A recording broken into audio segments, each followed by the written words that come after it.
In this video, I'll show you how to crop an image in Microsoft Word.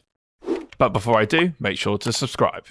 First, click the image to select it. This will open up the Picture Format tab at the top of the ribbon. Select it once. From here, click the Crop section. So I'm going to click on the arrow below it. This will open up a selection of options. First, I'm just going to click Crop. And these black handles are an indication of your cropping.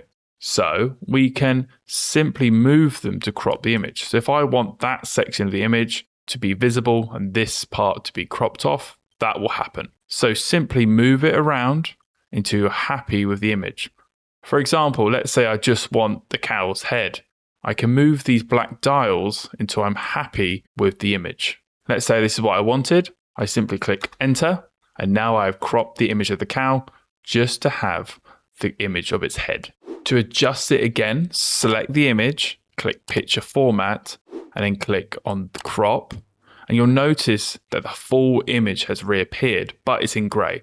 That just tells you what's already been cropped out. So for example, let's say, actually, I want this whole legs in, but I don't want the rest of it. I can just drag it down. And then once you're happy with the changes, simply click Out or press Enter. If this video helped you, click like, subscribe, and hit that notification bell. And if you want to learn more about cropping and formatting images, then check out my website at www.wordmadeeasy.org. The link is in the description below.